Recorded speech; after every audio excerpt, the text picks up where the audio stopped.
Percepções Proféticas. Uma busca mais profunda é uma série educacional cristã produzida por pastores da Igreja da Verdade em todo o mundo.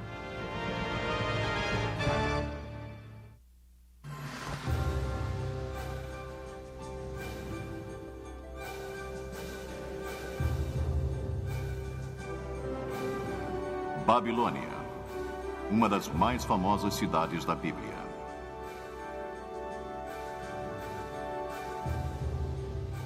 Babilônia, o império que dominou o mundo antigo como centro de comércio, de poder militar, de cultura e religião.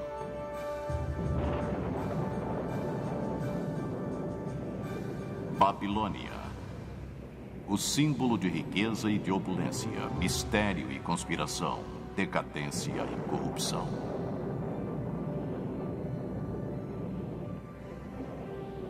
Babilônia, a cidade imperial de Hammurabi e de Nabucodonosor, seu maior rei. Porém, em seu ápice, Babilônia subitamente desmorona numa única noite por decreto do próprio Deus.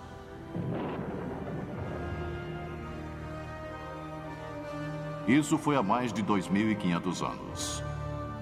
Hoje, a Babilônia está surgindo novamente na planície da Mesopotâmia. Sua reconstrução parcial chamou a atenção dos teólogos, estudiosos e professores de profecias da Bíblia.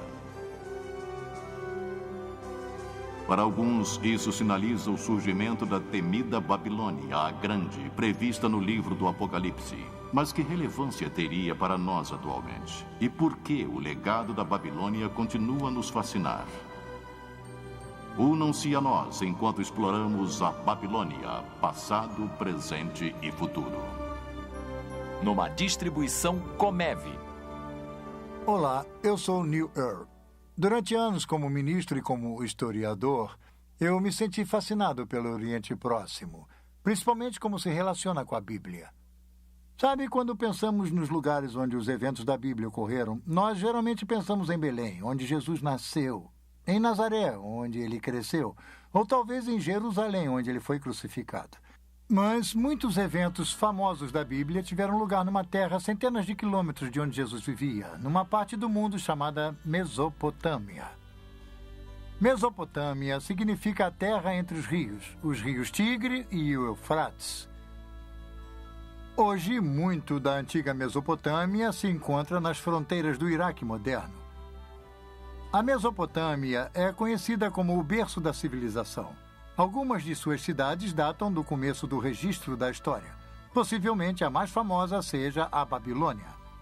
Localizada nas margens do Eufrates, a cerca de 100 quilômetros ao sul de Bagdá, a Babilônia teve uma longa e fascinante história. Hoje, a maior parte da antiga Babilônia não passa de um monte de ruínas e de resquícios que se encontram sob as areias do tempo. Por que essa fascinação por um império desfeito há muito e por uma cidade destruída? Bem, há uma história intrigante, e ela é contada através de textos históricos e religiosos que foram descobertos pela arqueologia. Tal informação, reunida à da Bíblia, torna a história da antiga Babilônia uma história importante para nós hoje. Porque na Bíblia, a Babilônia é mais do que apenas um lugar no mapa. A Babilônia simboliza uma ideia, uma filosofia, uma forma de pensamento oposto a Deus. Tal ideologia, baseada no raciocínio humano, no orgulho e na arrogância dos homens, com frequência expressa como um materialismo autoindulgente que ainda está presente entre nós. Tal atitude fez com que Deus interviesse nos negócios da antiga Babilônia. E como veremos, os escritores da Bíblia relataram e preservaram a história da antiga Babilônia para nos dar uma percepção de nosso mundo de hoje e muito além, para o futuro. Mas antes que consideremos o que temos pela frente, vamos examinar o que a história pode nos revelar. Porque a história tem a chave de nosso futuro. Nossa história começa muito antes que houvesse uma cidade chamada Babilônia. Ela começa com um grupo de viajantes que chegou à planície queimada pelo sol ao sul da Mesopotâmia há mais de 2.000 anos antes do nascimento de Jesus. A Bíblia nos conta que esses viajantes eram descendentes do patriarca Noé e de sua família. Nas décadas que se seguiram ao Grande Dilúvio, eles migraram para o sul ao longo dos vales do Tigre e do Eufrates. O livro do Gênesis conta que os filhos de Noé se estabeleceram nas planícies de Shinar. Shinar é o nome bíblico da região que foi posteriormente chamada de Babilônia. Hoje é conhecida como o sudeste do Iraque. Deus queria que os filhos de Noé se espalhassem e povoassem a terra. Ao invés disso, desafiadoramente, resolveram se unir sob sua própria autoridade. Gênesis 11:4. Eles disseram: venham, edifiquemos uma cidade e uma torre cujo tope chegue até os céus, para que tornemos célebre nosso nome, para que não sejamos espalhados por toda a terra. De acordo com o historiador do século I, Flavius Josephus, o líder dessa gente era Nimrod, o bisneto de Noé. A Bíblia nos conta que Nimrod era um poderoso guerreiro na terra. Sob sua liderança, o povo começou a construir uma grande torre. Nimrod queria criar um embevecimento, um encantamento. Ele queria construir um império. Ele queria manter o povo unido sob sua autoridade. A Torre de Babel, eu acho que ilustra tal propósito com perfeição, porque é exatamente o que eles tentaram fazer. Eles tentaram ser os criadores. Porque quando você para pensar nisso, o Gênesis apresenta a criação em termos de ter sido na forma e na natureza de Deus. E então nos tornamos pequenos criadores. E principalmente em papéis de poder, eles sentiram que haviam se tornado criadores. E se você cria algo e sente que ele é tão superior, que, num certo sentido, você pode quase se ver como sendo uma pessoa destinada, até mesmo divina, como os antigos dirigentes com frequência se viam. Para construir uma torre que chegaria aos céus. Isso não lhe soa familiar? Seria a tentativa antiga da humanidade de atingir o espiritual através do físico. Os artistas ofereceram suas impressões de como essa torre, a famosa Torre de Babel, poderia ter sido. Algumas delas bastante rebuscadas. Provavelmente não passava de um simples monte de tijolos e de terra, não muito diferente das torres mais recentes de templos chamadas ziggurats. Os ziggurats são quadrados na base, com lados inclinados em degraus chegando em cima de um relicário. A planície de Shinar é plana. Uma construção de 30 e poucos metros pode ser vista a quilômetros de distância. A torre medieval de Samarra, por exemplo, localizada no norte de Bagdá, é um minarete espiral com cerca de 50 metros de altura. Sua proeminência através da região serve como um marco direcional conveniente. Na verdade, alguns viajantes medievais achavam que ela fosse a Torre de Babel. A Bíblia nos diz que Deus permitiu que os construtores trabalhassem na torre por uns tempos. Depois ele interveio. Gênesis 11, 5 e 9. E então desceu o Senhor para ver a cidade e a torre que os filhos dos homens edificavam, e disse: eis que o poro é um, e todos têm a mesma linguagem. Isto é apenas o começo. Agora não haverá restrição para tudo que intentam fazer. Vinde, desçamos e confundamos ali a sua linguagem, para que um não entenda a linguagem de outro. Destarte o Senhor os dispersou dali pela superfície da terra, e cessaram de edificar a cidade. E chamou-se-lhe por isso o nome de Babel, porque ali confundiu o Senhor a linguagem de toda a terra, e dali os dispersou por toda a superfície dela. Num ato súbito, Deus confundiu a linguagem do povo. Um balbucio de vozes surgiu nos andaimes. De repente, os encarregados e construtores não podiam mais se comunicar. O pânico reinava. A construção da cidade e de sua enorme torre sofreu uma interrupção abrupta. Na linguagem acadiana, o local da cidade inacabada ficou conhecido como o Portal de Deus. Porém, os hebreus a chamaram de Babel, baseados na palavra hebraica significando confundir. Babilônia não passa da forma grega de escrever a palavra hebraica Babel. De qualquer maneira, Babilônia e Babel são a mesma coisa. E Babilônia se referia à região centralizada em torno da cidade. A história da Torre de Babel foi criada para nos ensinar uma importante lição. A tolerância de Deus pelo orgulho e rebeldia aos humanos tem limite. E logo no início vemos Babilônia como se tornando o símbolo da oposição a Deus. O orgulho humano é um tema consistente sempre que a Bíblia menciona a Babilônia. Os sonhos grandiosos dos construtores da Torre de Babel criam um marco histórico importante. Nos dá nosso primeiro vislumbre de uma civilização organizada contra Deus. A Torre de Babel foi a primeira intervenção de Deus na história da Babilônia. e não seria a última. Mais de 2 séculos se passaram. Então encontramos a Babilônia reemergindo no cenário mundial, dessa vez com os amoritas. Eles criaram uma dinastia por volta de 2000 anos antes de Cristo. Os historiadores a chamam do Velho Império Babilônico. O mais famoso rei desse império foi um dirigente chamado Hammurabi.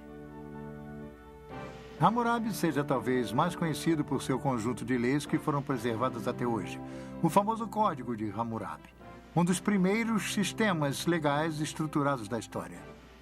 As leis estão inscritas num pilar negro de diorito polido com mais de 2 metros de altura. Ele está cercado por um baixo relevo apresentando Hammurabi de pé diante da deusa do sol Shamash, deusa da justiça.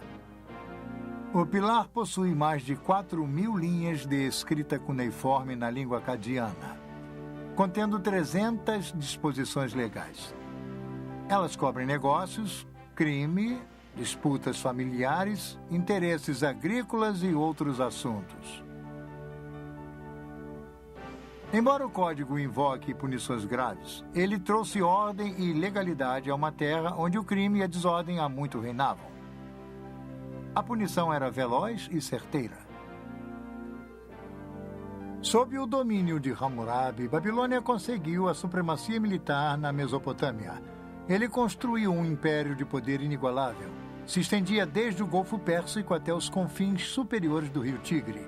A Babilônia se tornou um centro literário e cultural de destaque, a capital intelectual da Mesopotâmia. A civilização babilônica era altamente avançada. Textos matemáticos e astronômicos revelam que os antigos babilônicos criaram a hora de 60 minutos e o círculo de 360 graus. Hammurabi aumentou o reinado babilônico não apenas por conquistas, mas também através do comércio. A Babilônia ficava no entroncamento do comércio e da comunicação mundial. Caravanas traziam produtos raros e exóticos de locais distantes, cravos, originários das Ilhas Malucas ou das Ilhas das Especiarias da longínqua Indonésia, estavam dentre as muitas iguarias que eram importadas. A sedução da troca e do comércio, unida à religião, como iremos ver, sempre foi a chave para o sucesso e a dominância do sistema babilônico.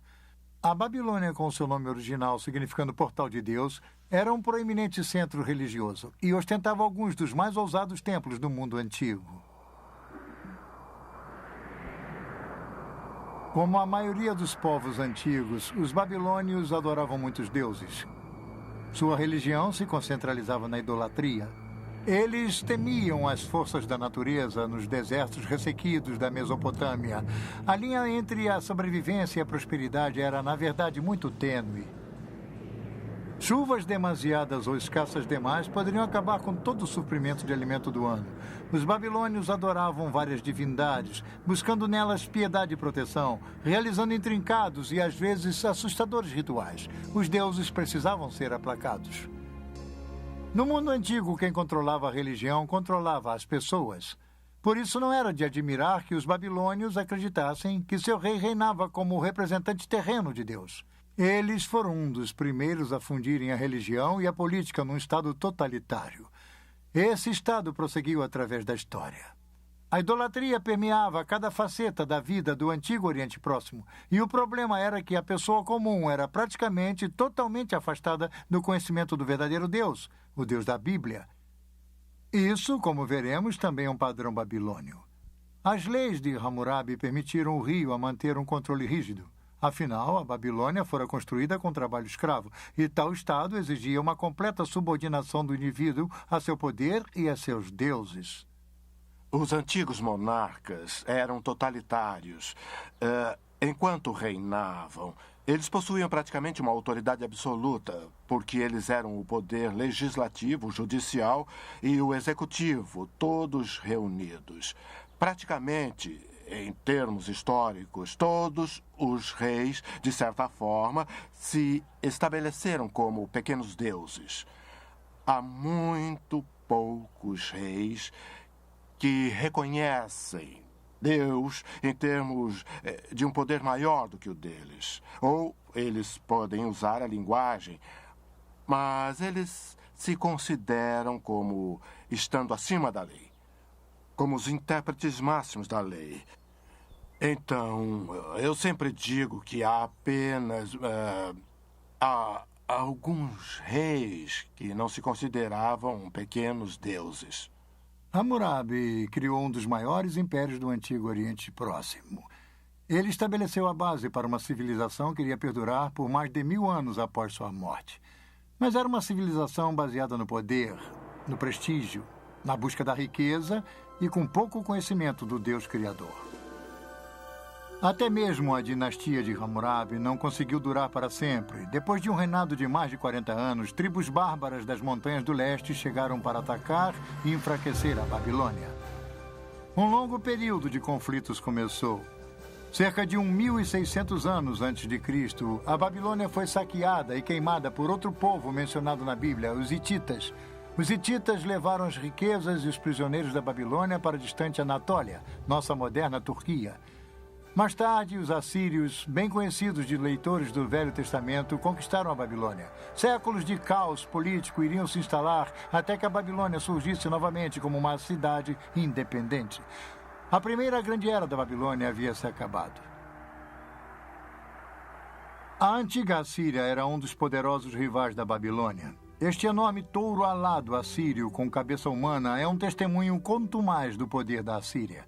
O Império Assírio era uma enorme máquina militar, amplamente encarada como um dos reinos mais brutais e opressores da história. Em 689 a.C., um golpe impõe ainda mais humilhação sobre a Babilônia. Na tentativa de dominar uma revolta babilônica, as hordas assírias sob o rei Senacherib pilham e queimam a Babilônia e jogam todos os escombros no Eufrates. Os assírios inundam a cidade. Até suas fundações são destruídas. Senacherib se gaba. Eu tornei sua destruição mais completa do que a feita pela enchente, para que nos dias que virão o local da cidade, seus templos e deuses não sejam lembrados. Eu a extirpei totalmente através da inundação e a transformei numa campina. Senacherib deixou a Babilônia achando que havia lhe dado o golpe fatal. Ele estava redondamente enganado. A Babilônia não se abate assim tão facilmente. Ela se ergueria novamente para aclamar sua vingança. E foi exatamente o que aconteceu. O local da Babilônia foi eventualmente ocupado e reconstruído pelos caldeus. Foram os caldeus que finalmente humilharam a orgulhosa Assíria. Foi no ano de 612 a.C. quando os caldeus atacaram as muralhas de Nínive, capital da Assíria. Nínive caiu. Foi totalmente destruída. Hoje, as ruínas de Nínive atestam a destruição quase total da antiga cidade. O desaparecimento de Nínive foi tão completo que só foi redescoberta há 150 anos. O poder da Assíria havia sido domado, mas sob os caldeus, Babilônia estava de volta com sua vingança. E aí está uma grande chave para a história e a profecia bíblica. A Babilônia. Esta grande cidade, este grande inimigo simbólico de Deus, emerge repetidamente do abismo da destruição. Ela reaparece sempre nos diversos estágios da história, influenciando o curso da civilização. A queda assíria deixou um vácuo que tanto o Egito quanto a Babilônia procuraram preencher. 1000 anos após a Era de Ouro de Hammurabi, a Babilônia finalmente tinha a chance de reganhar a proeminência e o prestígio que um dia foram seus. E estávamos no verão de 605 a.C. Forças babilônias bem armadas realizaram um ataque rápido e decisivo contra os egípcios. Suas forças se confrontaram em Caxemir, ao norte da Assíria. A batalha custou ao Egito seu controle do Oriente Médio. Agora, quase um milênio após Hammurabi, a Babilônia mais uma vez mantinha um poder indiscutível no Antigo Oriente Próximo. Sim, a Babilônia estava de volta. Mas será que uma Babilônia ressurgente, reconstruída, poderia evitar a sorte que havia assolado a cidade de Nimrod e o império de Hammurabi? Somente o tempo iria dizer. Babilônia, passado, presente e futuro.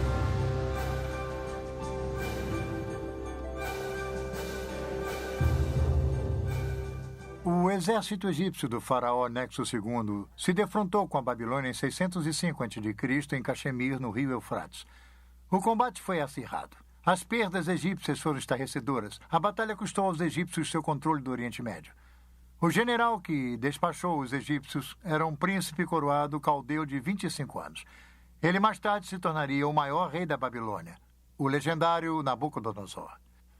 A Babilônia chegaria ao ápice de sua glória sob o poder desse dirigente. Nimrod, Hammurabi e agora Nabucodonosor. O Velho Testamento treme ao ouvir seu nome. Sob seu reinado, a Babilônia se tornou a metrópole mais poderosa de seu tempo. Invejada, temida tanto por amigos quanto inimigos. Nabucodonosor, o rei, pelo que podemos dizer, é um composto de vários aspectos de seres humanos. Ele é poderoso e cruel quando ele precisa ser. Ele também aparece como um ser humano que tem dúvidas, perguntas. Ele não consegue responder a todas as perguntas. Então ele tenta se cercar daqueles que, pelo menos, podem responder a algumas dessas perguntas. E se eles não as respondem muito bem, ele os elimina. E isso é verdade com relação a vários déspotas orientais. E Nabucodonosor é assim. Ele também é um construtor. Ele quer seu nome perpetuado. Então ele constrói a Babilônia, mas também constrói fora da Babilônia. Novamente, ele reconstrói templos. Ele faz todas essas coisas numa tentativa de agradar os deuses. Porque ele não tem certeza do que os deuses irão fazer. Mesmo que ele possa mandar em seres humanos, ele não pode dominar tudo. Então, vemos esse complexo num só indivíduo. Mas não podemos penetrar em sua mente. Somente podemos ver o que ele tentou fazer e criar, e tentar imaginar o que motivou seu temperamento. Foi Nabucodonosor que conquistou Jerusalém em 605 a.C. Durante seu reinado, o reino de Judá foi reduzido a um estado de vassalo. 5 anos mais tarde, contra o conselho do profeta Jeremias, os judeus se rebelaram contra a Babilônia. Nabucodonosor retaliou 2 anos mais tarde, sitiando Jerusalém, a cidade sagrada dos judeus. Jerusalém caiu em 597 a.C. Naquela época, Nabucodonosor levou o monarca judeu, o jovem Joaquim, de volta para a Babilônia. Ele então colocou um rei fantoche, Zedequias, no trono de Judá. Tudo isso é mencionado pelos autores da Bíblia. É interessante notar que alguns desses detalhes são confirmados por inscrições encontradas nas ruínas da própria Babilônia. Este bloco de barro do Museu Britânico, chamado de Crônica de Nabucodonosor, foi traduzido em 1956. Ele registra a derrota dos egípcios em Caxemir em 605 a.C.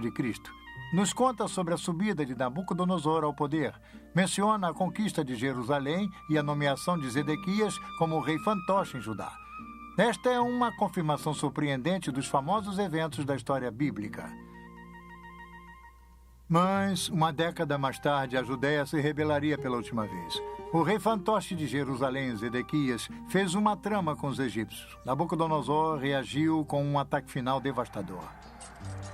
Durante 18 meses, a cidade ficou sitiada. Finalmente, no verão de 587 a.C., Nabucodonosor conquistou e dessa vez destruiu Jerusalém e seu templo. Ele pilhou seus tesouros e levou a maior parte da população restante para a Babilônia.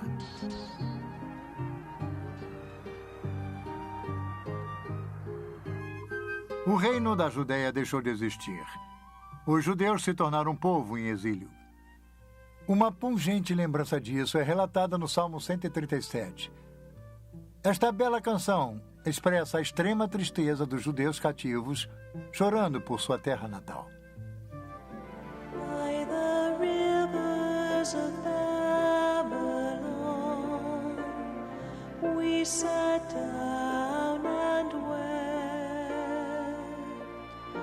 when we remembered Zion.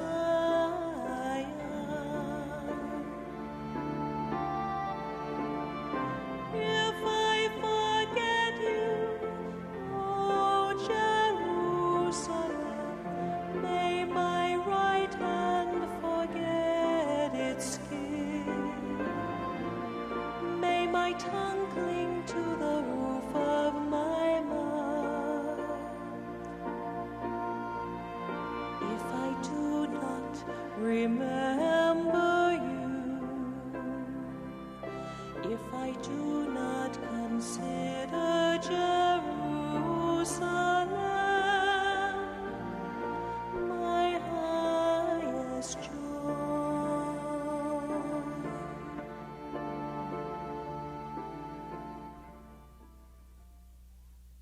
Babilônia estava no auge de sua glória quando os exilados judeus chegaram. Os cativos da Babilônia ficaram pasmos quando a viram. De acordo com os historiadores gregos, a Babilônia era maior em esplendor do que todas as cidades do mundo conhecido. Vinham visitantes de muitas partes para ver as maravilhas da Babilônia. Nabucodonosor foi um grande construtor, assim como um grande general, como Ramsés II no Egito, como Salomão em Israel. A Babilônia de Nabucodonosor era uma cidade de magníficos palácios, templos, parques e jardins. A escala e o tamanho gigantesco da cidade era surpreendente. Sua população estava estimada entre 100 e 200 mil. Era a maior cidade da Terra. Nosso detalhado conhecimento sobre a Babilônia de Nabucodonosor é resultado do trabalho árduo de um arqueólogo alemão, Robert Caldwell. Quando ele iniciou suas escavações em 1899, os achados iniciais de Caldwell foram descartados por seus colegas. Mas, à medida que suas escavações começaram a descobrir a Babilônia da Bíblia como uma realidade histórica, seu trabalho se tornou o assunto da Europa.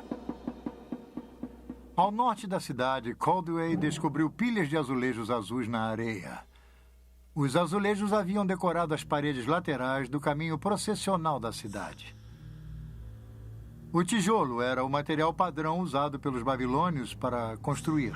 Caldwell enviou os tijolos de volta para a Alemanha para identificação e para montagem.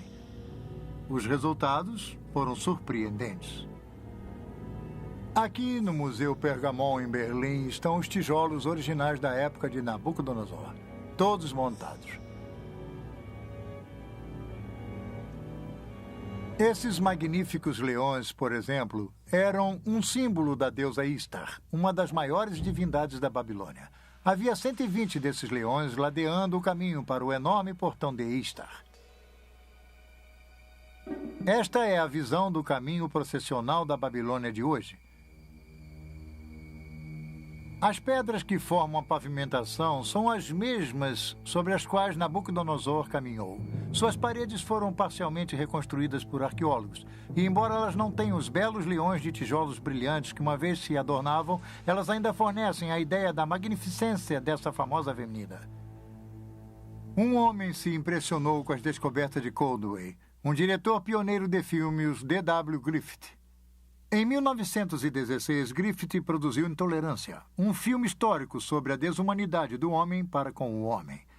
O tema central no filme de Griffith era uma espetacular reprodução da vida na Babilônia, com o clímax da queda da cidade.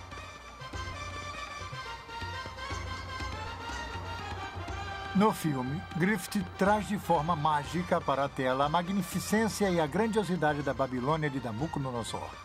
Uma cidade que havia sido enterrada durante 25 séculos. Quando usamos a expressão esplendor pagão, ela poderia ter sido criada para a antiga Babilônia. Griffith mostra uma Babilônia de um grande esplendor arquitetônico. Uma Babilônia repleta de vida e de vitalidade. Suas ruas fervilhavam com mercadores, cartomantes, músicos ambulantes, agiotas, soldados, prostitutas, representantes dos governos, banqueiros e escravos. Griffith ofereceu ao público uma primeira visão do poder e da magnificência da Babilônia em seus dias de glória, assim como incrível ganância e sensualidade na cidade. A Babilônia de Nabucodonosor tornaria pequenas muitas de nossas modernas cidades por seu tamanho e esplendor. Vamos conhecer sua imensa escala. A Babilônia tinha um formato quase quadrado, dividido ao meio pelo rio Eufrates. A cidade foi construída com precisão. Suas ruas retas e largas cruzavam umas às outras em ângulos retos, como a maioria das cidades de hoje.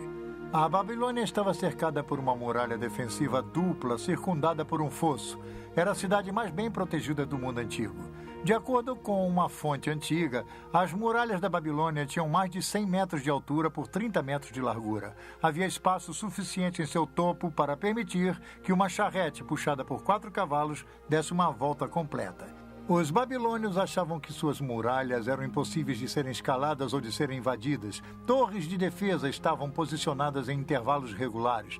Mas as muralhas da Babilônia eram apenas o começo de suas maravilhas. O caminho processional era a avenida principal, norte e sul da cidade. Ele possuía mais de 20 metros de altura, pavimentada com pedras e ladeada por leões esculpidos. E o caminho processional levava para o norte, para o grande templo dedicado ao deus Merodach. Era a rua mais impressionante do mundo antigo. Este é o portão de Istar, magnífico e imponente. Era um símbolo arrogante da Babilônia, do rei Nabucodonosor. Este era um dos 8 portões fortificados da antiga cidade. Eles o batizaram em homenagem a Istar, a popular deusa do amor. Como o que fora feito com os tijolos vitrificados do caminho processional, os arqueólogos alemães também enviaram esses tijolos vividamente coloridos aqui para Pergamon e reconstruíram este magnífico portão. O portão de Istar, renomado em todo o mundo, é um símbolo do inigualável poder e força da Babilônia. Por ele passaram os exércitos vitoriosos da poderosa Babilônia quando retornavam de conquistas distantes. O verdadeiro portão de Istar está em Berlim. Turistas podem ver na Babilônia uma réplica com a metade do tamanho. Na entrada deste sírio foi construído pelo governo iraquiano. Não muito distante do portão de Istar, Nabucodonosor construiu um magnífico palácio. Este palácio continha 4 grandes pátios cercados por muitos apartamentos e suítes. A sala do trono de Nabucodonosor dava diretamente para o sul do pátio central. O orgulhoso Nabucodonosor chamava seu palácio de a maravilha da humanidade, o centro da terra, a residência brilhante e a morada da majestade. Essa reconstrução moderna nos dá uma ligeira ideia de como era o palácio na época de Nabucodonosor. Tijolos modernos, gravados com o nome Saddam Hussein, estão em cima dos tijolos antigos que tinham a marca do rei Nabucodonosor. Os novos tijolos substituem os tijolos quebrados e pilhados que formavam a parte superior do antigo palácio. Com um pouco de imaginação, podemos voltar no tempo e entrar no palácio. Passar pela entrada principal, cruzar o pátio leste para um segundo pátio e então para o grande pátio central. Este pátio central que está sendo reconstruído é uma área aberta que mede 66 metros por 60. Por aqui, há 25 séculos passados, passaram dignatários visitantes, embaixadores estrangeiros, oficiais da corte, escravos e exilados. Um pouco ao sul do pátio central está a grande sala do trono de Nabucodonosor. Vamos ver como é por dentro. A sala do trono mede 56 metros por 18. Ela se compara em tamanho com a famosa Sala dos Espelhos em Versalhes, na França. Aqui, parcialmente afastada para dentro da parede, ficava o trono de Nabucodonosor. No Museu Pergamon de Berlim, há uma reconstrução de um friso de tijolo vitrificado das paredes da Sala do Trono. Ela nos dá uma ideia da magnificência da arquitetura e da decoração do Palácio Real em seus dias de glória. Que lugar ele deve ter sido? O efeito devia ser surpreendente. E aí está a questão. A obra pública de Nabucodonosor foi realizada para gravar a glória de Babilônia e de seus deuses na mente de todos. Ligeiramente a oeste do palácio, ao longo do rio Eufrates, estão os famosos Jardins Suspensos da Babilônia, uma das 7 maravilhas do mundo antigo. Diz-se que Nabucodonosor construiu o Jardim Suspenso, na verdade, um jardim em terraços para agradar sua esposa favorita. Essa jovem rainha, desacostumada com o calor da baixa planície da Mesopotâmia, sentia a falta do frescor das montanhas e das florestas de sua terra natal. Muitos arqueólogos acreditavam que os jardins suspensos estariam situados perto do portão de Istar. E foi lá, no canto nordeste do palácio, perto do portão Istar, que o professor Caldwell havia descoberto uma estrutura incomum. Era uma cripta subterrânea consistindo de uma série de 14 cofres em arcas. Perto havia um poço singular com 3 vãos. Caldwell e outros arqueólogos concluíram que os cofres foram construídos para suportar um peso enorme, possivelmente as fundações para a construção dos jardins suspensos. Mas hoje em dia, muitos arqueólogos acreditam que as câmaras fechadas serviam como depósito e complexo administrativo. Os jardins, então, teriam, de forma mais lógica, sido construídos do outro lado do palácio, mais perto do rio. Imaginem o que era.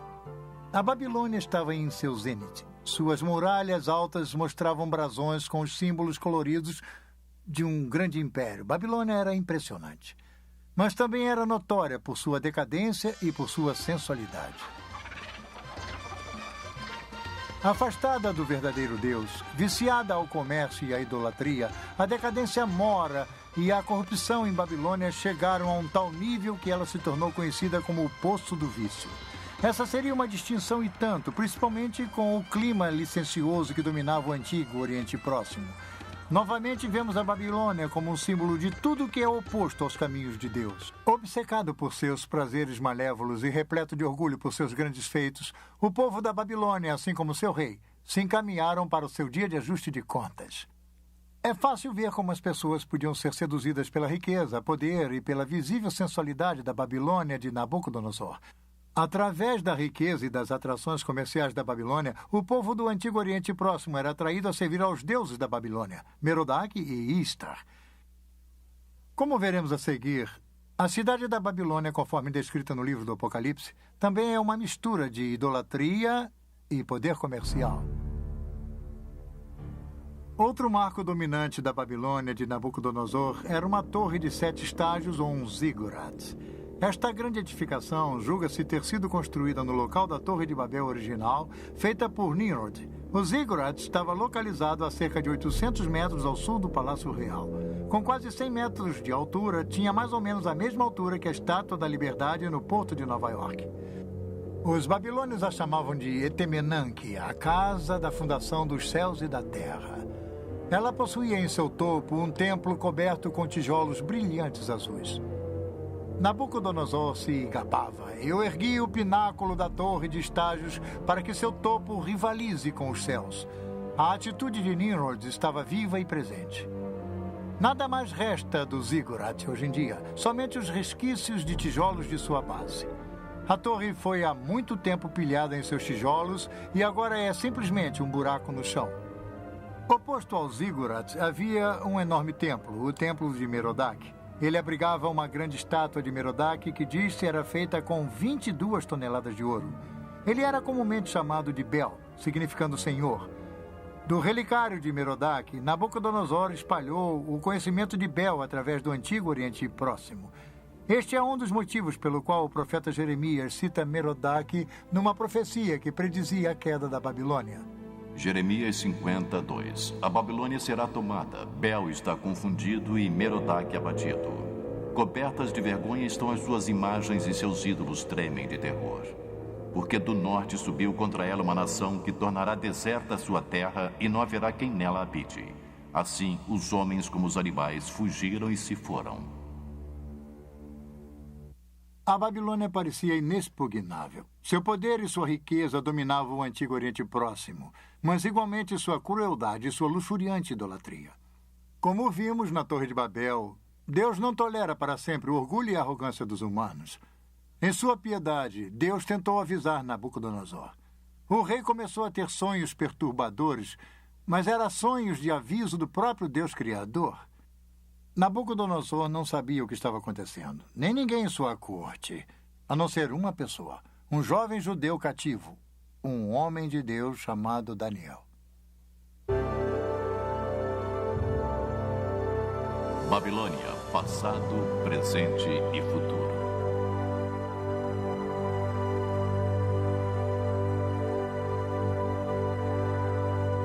Nabucodonosor construiu o maior império do Antigo Oriente Próximo. Como general, ele era invencível. E também era um regente astuto. Quando os exércitos do rei haviam levado Daniel e outros proeminentes cidadãos de Jerusalém para a Babilônia, Daniel foi colocado na própria corte de Nabucodonosor. Os reis antigos, com frequência, escolhiam estrangeiros para preencher postos chaves, porque eles não eram uma ameaça ao trono, o que alguém de sua própria identidade étnica ou nacional poderia ser. Então, eles usavam um estrangeiro, como um judeu, porque usavam sua habilidade e, ao mesmo tempo, não se sentiam ameaçados por tal indivíduo. Dentre esse grupo seleto, Daniel e seus 3 companheiros, Sadraque, Mesaque e Abednego, embora eles fossem cativos, permaneceram leais ao verdadeiro Deus, ao Deus de Israel. Suas experiências em resistir ao materialismo e à idolatria estão entre as melhores histórias conhecidas da Bíblia. Quando os 3 amigos de Daniel se recusaram a adorar uma estátua de ouro que Nabucodonosor havia colocado, o rei, envaidecido, os condenou à famosa fornalha ardente. Daniel 3, 19 e 25. Então Nabucodonosor se encheu de fúria e, transtornado o aspecto de seu rosto contra Sadraque, Mesaque e Abednego, ordenou que se acendesse a fornalha 7 vezes mais do que se costumava. Ordenou aos homens mais poderosos que estavam no exército que atassem a Sadraque, Mesaque e Abednego e os lançassem na fornalha de fogo ardente. Então estes homens foram atados com os seus mantos, suas túnicas e chapéus e suas outras roupas e foram lançados na fornalha sobremaneira acesa. Porque a palavra do rei era urgente e a fornalha estava sobremaneira acesa. As chamas do fogo mataram os homens que lançaram de cima para dentro a Sadraque, Mesaque e Abednego. Estes 3 homens caíram atados dentro da fornalha sobremaneira acesa. Então o rei Nabucodonosor se espantou e se levantou depressa e disse a seus conselheiros: Não lançamos nós 3 homens atados dentro do fogo? Responderam ao rei: É verdade, ó rei. E ele tornou e disse: Eu, porém, vejo 4 homens soltos que andam passeando dentro do fogo sem nenhum dano, e o aspecto do quarto é semelhante a um filho dos deuses. Para ganhar vantagem, Nabucodonosor chamou Sadraque, Mesaque e Abednego para ficarem ao seu lado. O fogo não havia feito mal a seus corpos, nem eles cheiravam a fumaça. Numa reviravolta surpreendente, Nabucodonosor louvou o Deus que enviou seu anjo para salvá-los e os promoveu a altas posições em seu reino. A relação entre Daniel e Nabucodonosor era de fato estranha. De um lado havia Nabucodonosor, rei pagão do mundo conhecido, cujos feitos ousados se baseavam na força militar e no trabalho escravo. Do outro, um jovem escravo judeu, trazido de sua terra natal para a Babilônia. Um servo do verdadeiro Deus e, apesar disso, leal a seu rei. Nabucodonosor é apresentado como sendo, pelo menos no livro de Daniel, relativamente simpático ao Deus de Israel e ao Deus de Daniel. Mas dizer que Nabucodonosor era alguém que havia colocado sua fé no Deus de Israel e de Daniel, eu diria que não. Esses reis antigos eram grandes políticos e eles tomavam decisões a esse respeito que eram tomadas, eles achavam, a seu próprio favor. Foi quando Daniel se encontrava preso na Babilônia que ele e o rei começaram a ter sonhos perturbadores e visões. Deus estaria fornecendo aos 2 uma visão do futuro. O 2º capítulo do livro de Daniel registra um sonho particularmente perturbador de Nabucodonosor. Daniel o descreve. Daniel 2, 32 e 35.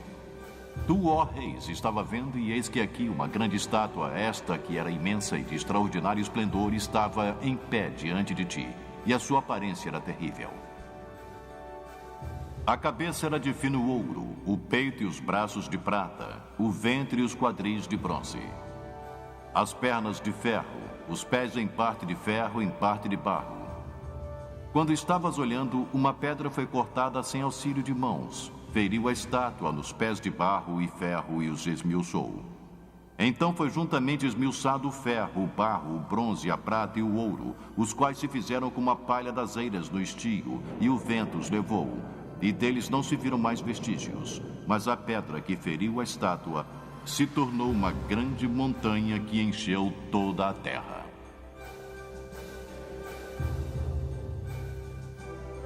Não foi à toa que este sonho perturbou Nabucodonosor. Daniel disse ao rei o que havia visto e lhe fez uma interpretação, uma revelação do próprio Deus. A cabeça de ouro era o império de Nabucodonosor. A prata, o bronze e o ferro e parte de barro e ferro da estátua representavam os reinos sucessivos. Cada um deles era inferior ao outro. A pedra simbolizava o justo reino de Deus, o Deus não visto que determina o destino de todos os reinos, inclusive o de Nabucodonosor. Quando Nabucodonosor soube da interpretação, se prostrou diante de Daniel e novamente louvou o Deus de Israel. Mas a velha arrogância em breve voltaria. O livro de Daniel retrata Nabucodonosor sob molde de muitos ditadores que vimos passar pelo curso da história.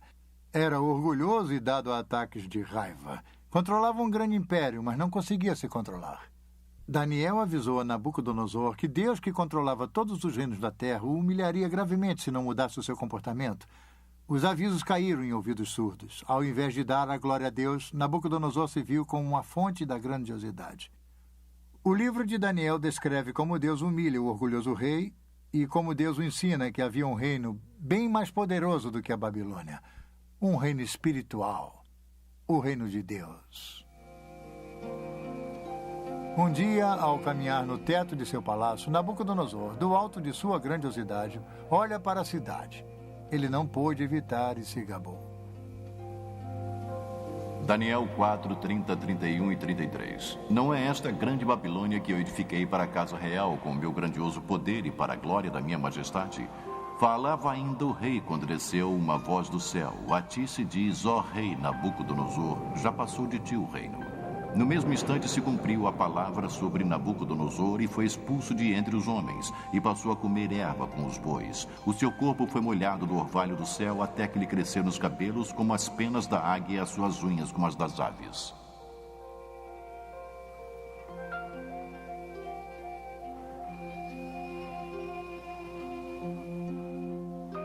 Ele foi vencido pela insanidade. Durante 7 anos se comportou mais como uma fera selvagem do que como ser humano. No final de 7 anos, a mente de Nabucodonosor se recuperou, mas a experiência havia lhe ensinado uma lição primordial, e talvez a lição mais importante do livro de Daniel. Deus, e não pequenos príncipes, mantém a autoridade suprema sobre este mundo. A Bíblia registra o aviso de Nabucodonosor àqueles que o seguirem em posição de poder e de autoridade.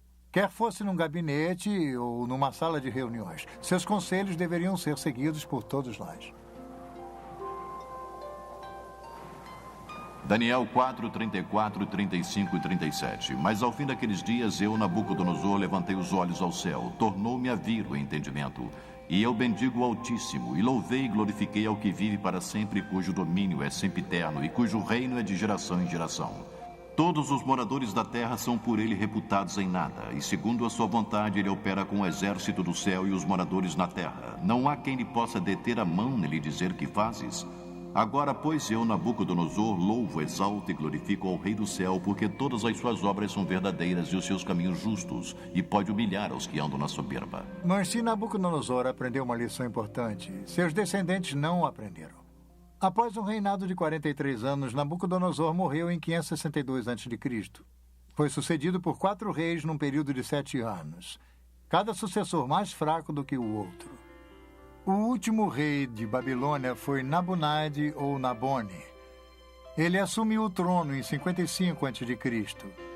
Seu filho e príncipe coroado era Belsaruzur ou Belsazar, chamado pela Bíblia. Por motivos que não são totalmente esclarecidos, o sábio e excêntrico Nabonidos passou os últimos 10 anos de seu reino no distante oásis de Tema, na Arábia, estudando história e religião. Enquanto Nabonidos se encontrava afastado, seu filho Belsazar reinava na Babilônia. Agora temos um fascinante relato detetivesco da Bíblia. Durante séculos, o nome de Belsazar não foi encontrado em outro lugar a não ser no livro de Daniel. Os historiadores citavam Nabonidos como sendo o último rei da Babilônia, mas nada de Belsazar. Não é de admirar que alguns céticos tenham rejeitado as declarações de Daniel sobre Belsazar, rotulando-as de ficção, ou um dos erros históricos da Bíblia. Porém, em 1854, vários pequenos cilindros de barro apareceram. Eles foram encontrados aqui, em Ur, na Mesopotâmia. Tinham inscrições com relatos da reconstrução de um zigurates pelo rei Nabonidos. As inscrições eram concluídas com orações pela saúde de Nabonidos e de seu filho mais velho, o príncipe coroado, Belsazar. E quanto a mim, Nabônidos, o rei da Babilônia, proteja-me de pecar contra qualquer divindade exaltada e me conceda uma vida longa, e no coração de Belsazar, meu filho primogênito, crie o temor pela exaltação da divindade.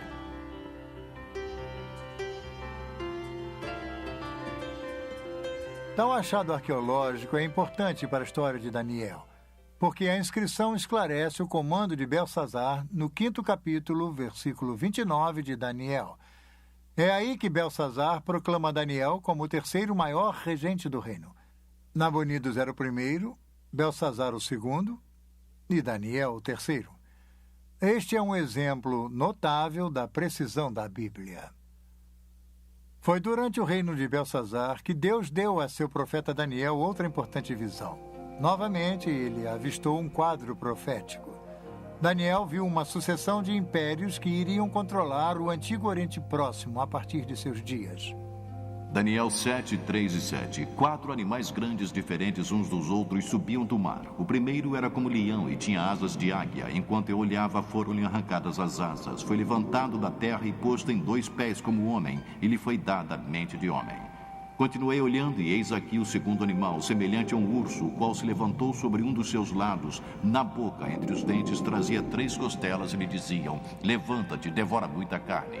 Depois disto, continuei olhando, e eis aqui outro, semelhante a um leopardo, e tinha nas costas 4 asas de ave. Tinha também este animal 4 cabeças, e foi-lhe dado domínio.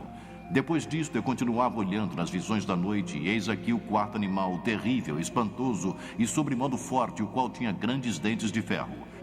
Para nós que vivemos no século XX, a descrição de feras estranhas pode parecer curiosa ou bizarra, mas para os antigos, criaturas que pareciam mistura de feras eram bem mais familiares.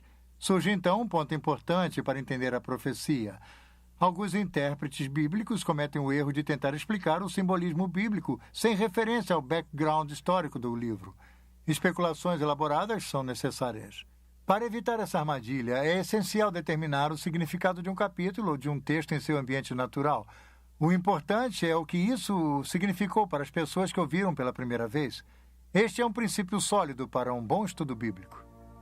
Para as pessoas do tempo de Daniel, animais compostos tinham um significado.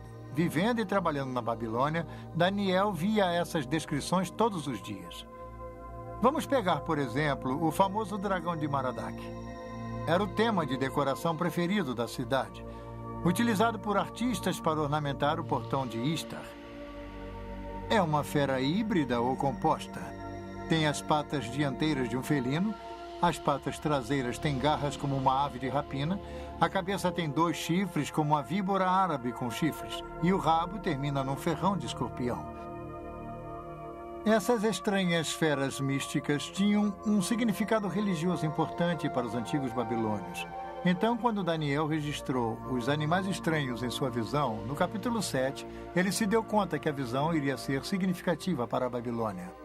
Um anjo explicou a Daniel que as 4 bestas eram os 4 impérios que iriam dominar o antigo Oriente Próximo. O leão alado significava a própria Babilônia.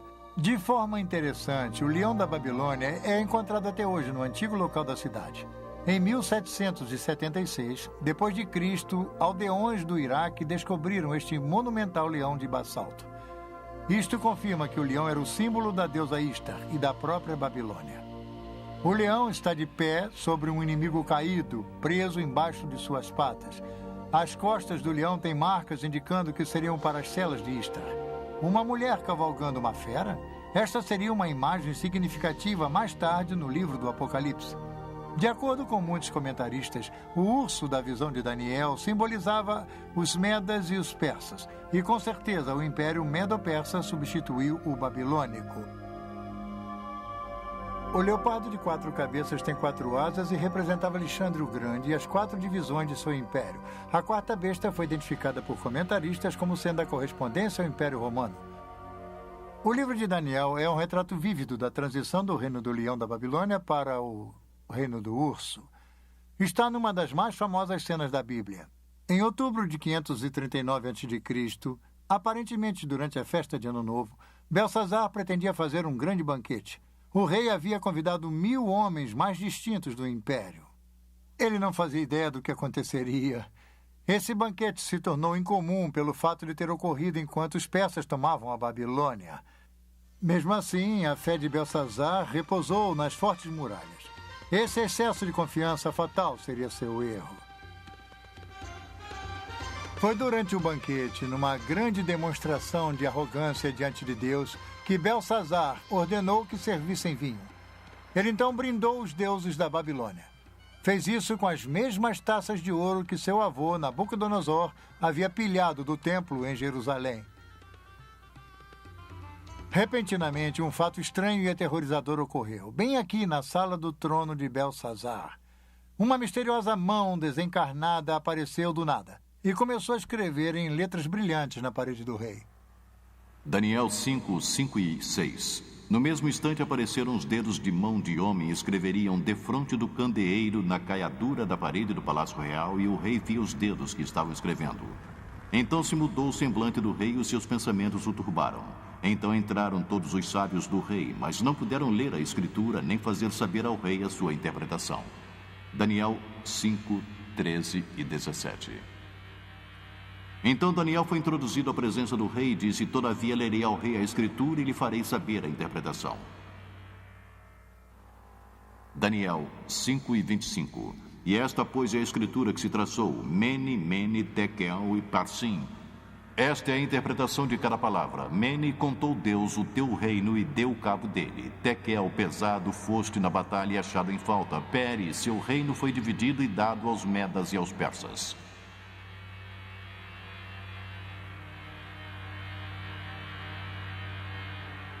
Literalmente, as palavras Mene, Tekel e Peres eram os nomes de pesos comuns babilônicos. Antes das moedas serem inventadas, os negócios eram feitos através de lingotes de metal como moeda. Precisavam ser pesados numa balança com medidas precisas, como este leão de 2 menes, para pesar o seu valor. A interpretação de Daniel da escritura na parede foi feita através do significado de raiz. Mene, significando contar, Tekel, pesado, e Parsim, dividido. O tempo da Babilônia havia se esgotado. Conforme relata a Bíblia, naquela mesma noite, enquanto o escrito brilhava na parede, os exércitos de Ciro o Grande já entravam na cidade. As muralhas poderosas da Babilônia e suas fortificações imensas não puderam impedir sua queda, uma queda decretada por Deus. O profeta Isaías nos dá informações sobre o rei Ciro e seu papel na queda da Babilônia. Isaías 45, 1 e 3. Assim diz o Senhor ao seu ungido, a Crio, a quem tomo pela mão direita para bater as nações ante sua face e descingir os lombos dos reis, para abrir diante dele as portas que não se fecharão. Eu irei adiante de ti, endireitarei os caminhos tortuosos, quebrarei as portas de bronze e despedaçarei as trancas de ferro. E dar-te-ei os tesouros escondidos e as riquezas encobertas, para que saibas que eu sou o Senhor, o Deus de Israel, que te chama pelo teu nome.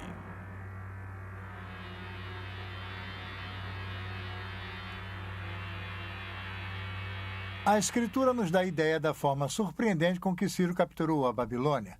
Com suas muralhas maciças, Babilônia parecia inexpugnável, mas, desconhecido pelos babilônios, Ciro havia armado um plano engenhoso.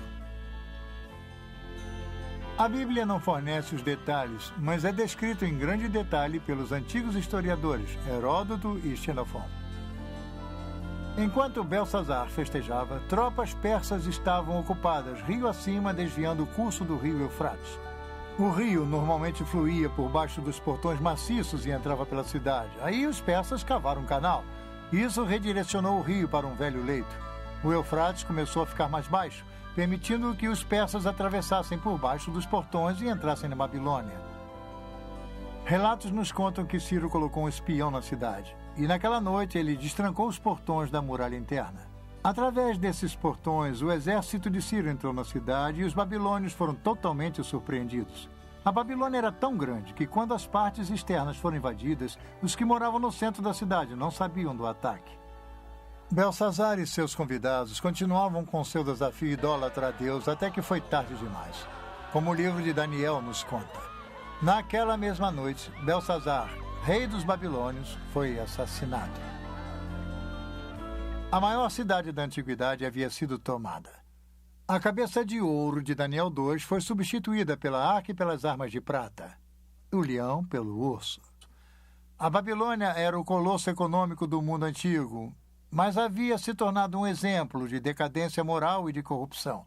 Seus líderes haviam se embebedado com o próprio poder. A queda da Babilônia nos ensina uma lição que às vezes esquecemos.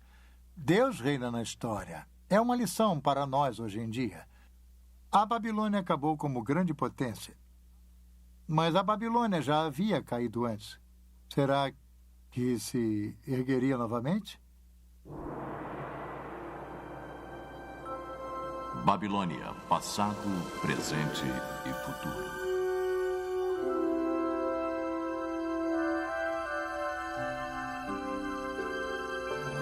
Nós seguimos a ascensão e queda da Babilônia, desde Nimrod a Belsazar. Belsazar foi o último rei da Babilônia, mas a cidade em si continuou sob domínio dos persas.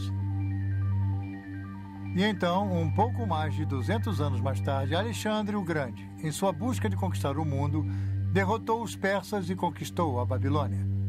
Alexandre estava enfeitiçado pela ideia da Babilônia.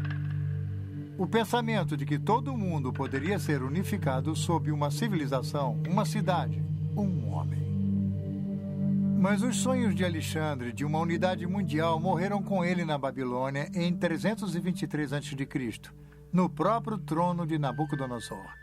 Nos anos que se seguiram, a cidade começou a se deteriorar. Na época de Jesus, os palácios e templos da Babilônia já haviam sucumbido. Tempestades de areia haviam enterrado os parques e aquedutos. Até mesmo o Eufrates havia mudado de curso. Um imperador romano visitou a Babilônia 85 anos após a morte de Jesus e não encontrou nada além de seixos, pedras e ruínas. Hoje, o superpoder do mundo antigo jaz desolado e esquecido. Seus palácios, templos, parques e jardins, suas ruas e avenidas largas são apenas pós e escombros. Tijolos partidos com o nome de Nabucodonosor estão jogados aos montes pelo local.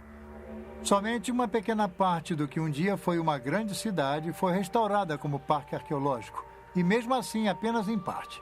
A maior parte da vasta metrópole permanece um deserto abandonado, não sendo mais a cidade viçosa de seus dias de glória. Ela jaz desocupada, abandonada e esquecida. Isaías 13, 19 e 20. Babilônia, a joia dos reinos, a glória e orgulho dos caldeus, será como Sodoma e Gomorra quando Deus as transtornou. Nunca mais será habitada, ninguém morará nela de geração em geração.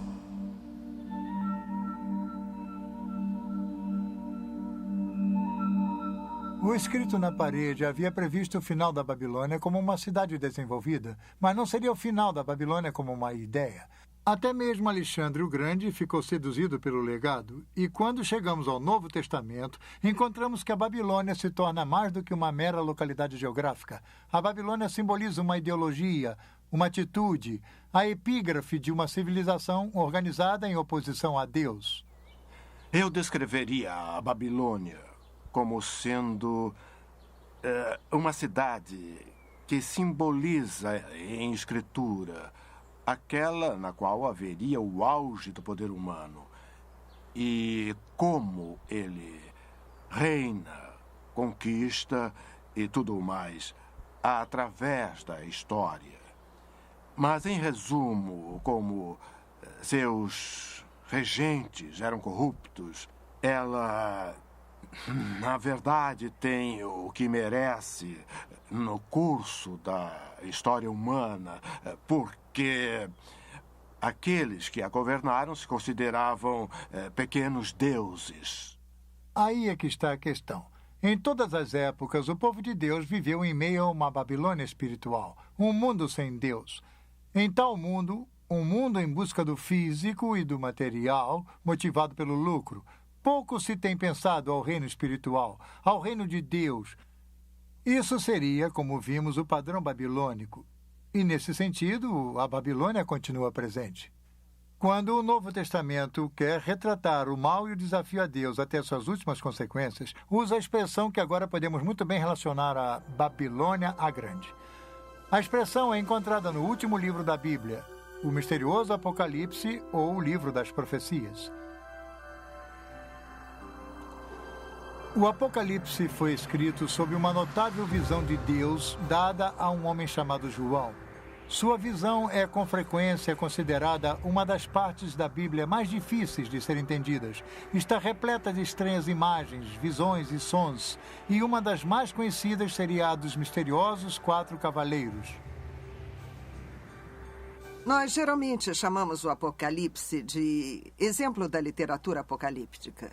E por isso queremos dizer que há uma espécie de literatura no século I. E também existe antes e depois desse século, mas seu lugar comum é o século I, que possui certas características e muitas são encontradas no livro do Apocalipse. Algumas delas incluem visões. Em outras palavras, alguém tem uma visão e registra o que viu, e a visão pode ser uma visão do que está acontecendo no céu, ou uma visão do futuro, ou as duas coisas. Às vezes, há jornadas aos céus nesse tipo de literatura. Alguém é transportado ao céu para ver, não é simplesmente uma visão na Terra, mas há realmente uma jornada. Algumas das outras características que seriam típicas da literatura apocalíptica incluem bastante simbolismos, e o simbolismo pode ser de vários tipos. Por exemplo, muitos animais naturais, um carneiro ou uma espécie de ovelha ou cabra que irá aparecer nessa literatura, mas também animais fantásticos com estranhas cabeças e asas e todo tipo de criaturas bizarras. As cores são muito importantes no livro do Apocalipse. Há mantos brancos, há sangue vermelho, há o ouro. Então, você sente todo um visual, há um sentido bastante dramático, mas as cores são simbólicas. Os números também são importantes para a literatura apocalíptica. Então, o simbolismo é importante na literatura apocalíptica. É realmente difícil entender o Apocalipse se você não tem algum tipo de arcabouço dos vários livros do Velho Testamento, porque o simbolismo que nele há é retirado dos antigos livros do Velho Testamento. E o contexto, é claro, no livro do Apocalipse, do ponto de vista do autor, é o futuro. Em sua maior parte. Parte dele é histórico, mas parte é o futuro. E ele usa o simbolismo tanto para falar sobre o futuro dos tempos, quanto para o futuro das pessoas e o que irá acontecer. Os escritores apocalípticos ansiavam pela interferência decisiva de Deus na história. João, no livro do Apocalipse, vivia num tempo de perseguição. Os cristãos estavam sendo mortos pelo Estado romano. A grande visão é que Babilônia Grande era um símbolo, um nome para o Império Romano. E se pensar que este livro foi escrito em algum momento do século I, em qualquer lugar que os cristãos vivessem, eles viviam numa realidade dominada por Roma. Roma reinava, controlada por Roma. E, portanto, é muito natural que o poder do mundo fosse simbolizado por um símbolo que vem do próprio passado de Israel, ou seja, a Babilônia Grande. Isso quer dizer, no Velho Testamento, Babilônia é um país de verdade que retira o povo de Israel para o cativeiro. E eu acho que o autor do livro do Apocalipse reaplica, então, o símbolo como um aviso aos cristãos de que Roma de hoje pode oferecer o mesmo tipo de ameaça. Talvez não um cativeiro físico, mas pode ser um perigo real para o povo de Deus. Então, há uma espécie de recorrência ou uma natureza temporal nesse símbolo. A atitude de Babilônia Grande é atemporal e penetrante. É uma atitude de oposição a Deus e aos ensinamentos de Jesus Cristo. A atitude é insidiosa porque a riqueza e a prosperidade eram atraentes do lado de fora. Por isso, as referências à Babilônia Grande nos capítulos 17 e 18 do livro do Apocalipse têm muita importância para nós hoje. Apocalipse 17, 3 e 4. E vi uma mulher montada numa besta escarlate, besta repleta de nomes de blasfêmia, com 7 cabeças e 10 chifres. Achava-se a mulher vestida de púrpura e de escarlate, adornada de ouro, de pedras preciosas e de pérolas. Na sua fronte estava escrito um nome, mistério, Babilônia a Grande, a mãe das meretrizes e das abominações da terra. Então o anjo me disse, a mulher que viste é a grande cidade que domina sobre os reis da terra.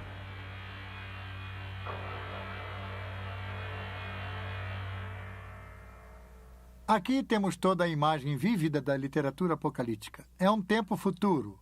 Há uma mulher, a besta, as cores brilhantes e o simbolismo. O simbolismo de prostituição. A Bíblia menciona bastante a prostituição. Deus mostra com ela como os indivíduos e as nações são seduzidos pela submissão a ele e à doutrina. No Velho Testamento, a prostituição é uma imagem para a idolatria. Quer dizer, as pessoas se prostituem. O povo de Deus se prostituiu quando não foi fiel a Deus, quando persegue a adoração de um ídolo. E agora a igreja enfrenta o mesmo tipo de ameaça, o abandono de sua verdadeira adoração a Deus por outros tipos de ídolos. Bem, a prostituição é uma imagem sedutora. Alguém, como já disse, os atrai, iludindo-os a seguir seu caminho e a abrir mão de sua lealdade a seu verdadeiro Deus. A Bíblia usa o símbolo da prostituição de duas formas. A prostituição seria adorar falsos deuses. Mas há uma outra forma em que a Bíblia descreve a prostituição, e isso também se refere a outras nações que não sejam Israel. Mas conforme um estudioso do Novo Testamento, George Eldon Ladd, explica, a prostituição também significa a prostituição de tudo para o ganho comercial. A ideia aqui não é de falta de fé espiritual, mas de uma prostituição de tudo para o ganho comercial. Nínive também é descrita como prostituída por causa de sua exibição de poder e de esplendor para zombar e escravizá-los. Ladd, sobre o capítulo 17 do Apocalipse. Aqui, a prostituta seria a Babilônia, o símbolo da civilização humana com toda a sua pompa e circunstância organizada contra Deus, a cidade que tem domínio sobre os reis da terra. Nós seguimos a atração da Babilônia através das escrituras e da história. Desde a Torre de Babel, a cidade de Nabucodonosor, e agora até o livro do Apocalipse, onde a Babilônia grande atinge imensa força. Eu acho que João está tentando pintar a Babilônia como atraente e enganadora. E uma das formas pela qual se pode mostrar o quão rica, próspera e satisfatória é aquela realidade. E ela pode embalar os cristãos a um falso sentido de segurança. Então, é um aviso para eles, mostrando a sedução dessa visão particular do mundo.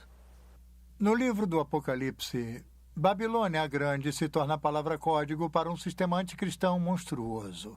Um colosso econômico dedicado a acumular poder e riqueza através do comércio mundial.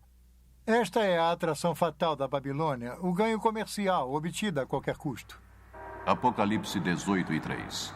Pois todas as nações têm bebido do vinho do furor da sua prostituição, como elas se prostituíram aos reis da terra. Também os mercadores da terra se enriqueceram à custa de sua luxúria.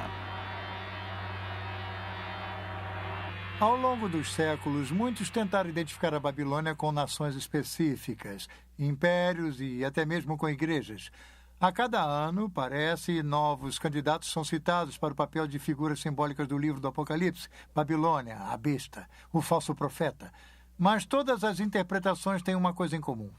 Todas estão erradas. A história da interpretação do livro do Apocalipse é bastante interessante porque quase toda a geração de cristãos que a lê sente que é o endereçado direto daquele livro. A Babilônia é tal entidade, ou é tal igreja, ou tal império. Por várias vezes, as pessoas previram o final dos tempos. E então, elas tiveram que mudar de ideia, rever, refazer, ou talvez tenhamos lido de forma errada, talvez tenhamos lido errado. Este refrão é repetido várias vezes, não apenas no século XX, mas toda a história, a leitura desse livro demonstra que nós estivemos errados repetitivamente. Agora, isso nos deve revelar que é muito perigoso tirar conclusões apressadas sobre ser dogmático, sobre o que ou quem é Babilônia quando os eventos aconteceram. As perguntas quando são as mais importantes no livro do Apocalipse, de qualquer modo. Que Deus irá triunfar. Que Deus irá triunfar através de Jesus Cristo. Essas são as principais afirmações do livro. Quando acontecerá e quem fixou essa imagem que, na minha opinião, alguém quer nos afastar da ideia central desse livro. Então, o livro do Apocalipse descreve o ápice final do espírito da antiga Babilônia. Uma atitude contra Deus que está presente hoje, presente através da história, e que irá atingir seu clímax no final dos tempos. Mas não importa o que haja pela frente, o triunfo supremo de Deus sobre todas as coisas está assegurado. O capítulo 18 do livro do Apocalipse comemora antecipadamente a vitória final de Deus sobre a Babilônia a Grande. Apocalipse 18, 9 e 10.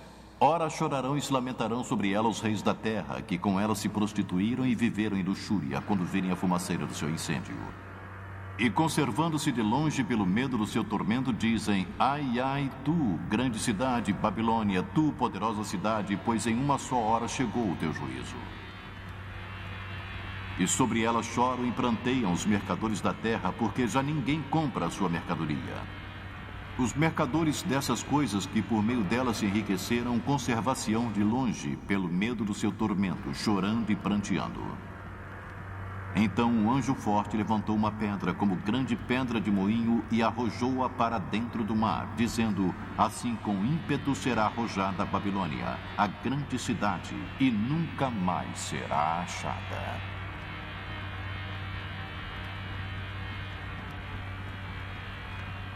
Sim, a história da Babilônia é uma história racional. Aquela velha cidade enterrada na planície da Mesopotâmia se tornou símbolo de uma sociedade dominada pela ganância. Uma sociedade que se afastou cada vez mais do conhecimento de Deus. Isso lhe parece familiar? João descreve um mundo muito parecido ao nosso de hoje em dia. Os mercadores no Antigo Oriente Próximo enriqueceram pela exploração do prazer. Muitos negociantes de hoje em dia fazem a mesma coisa. Negócios e compras geralmente são feitos baseados na ganância, no dinheiro e no poder. Muitos indivíduos se aproveitam do sistema para enriquecer, explorando os jovens, os velhos, os incultos e os desafortunados. Os cristãos não estão imunes às seduções do sistema babilônico. Somos avisados sobre o logro do dinheiro, das riquezas, do poder e do prazer. Nós devemos viver, no entanto, de acordo com os ensinamentos de Jesus. E tais ensinamentos incluem servir, dar e repartir. É por isso que João nos avisa: retirai-vos dela, povo meu, para não serdes cúmplices em seus pecados e para não participardes dos seus flagelos. O Novo Testamento está cheio de avisos contra os peritos e o engodo do materialismo. As riquezas levam a um falso sentido de segurança. Jesus disse: não se pode servir a dois senhores. Não se pode servir a Deus e ao dinheiro. E no livro do Apocalipse, é claro, a Babilônia é retratada como extremamente rica. E aí está, Deus ou dinheiro. Então, tudo faz parte do quadro, parte das armadilhas. E o tom materialista também faz parte disso. Na sequência de tempo do livro do Apocalipse, Babilônia é destruída. Mas a boa nova é que não é o fim do mundo. Não é mesmo. Na visão de João, é o começo do domínio dos santos sobre Jesus Cristo. Então, o Apocalipse oferece esperança. É uma visão de vitória. A vitória de Jesus sobre todos aqueles que se opõem ao reino de Deus. Dizer que o livro do Apocalipse é uma visão da vitória de Jesus Cristo é, na verdade, um ótimo resumo. Se você pensar no ponto de vista do primeiro século, os cristãos e nós hoje em dia, é uma declaração verdadeira de duas formas, que você pode olhar para trás e ver a vitória de Jesus na cruz. Estamos falando da vitória de Jesus sobre os poderes do pecado e da morte. E é precisamente essa vitória que garante a vitória futura e nos dá a esperança para um futuro. Então, sim, uma vitória final de Cristo é uma boa forma de resumir o livro, mas você tem que lembrar que ela começou quando Deus fez aquilo com Cristo na cruz. Nossa história nos levou de Nimrod a Nabucodonosor, ao presente e ao futuro. Nós vimos o legado da Babilônia. Tem sido um padrão familiar que vimos se tecendo ao longo da história. Essa atitude de Babilônia está presente hoje. Então somos desafiados a que reino iremos servir? Ao reino de Deus ou da Babilônia? A Deus ou ao dinheiro? Babilônia, a grande, representa o resumo do poder do homem distanciado de Deus. Porém, o reino de Deus é muito mais poderoso. Nosso chamado é para servir a esse reino e ao seu rei, Jesus Cristo. Em suma, este é o único reino que irá perdurar. O poder e a glória de Cristo apenas. Esta é a lição que até mesmo Babilônia, a grande, será forçada a aprender.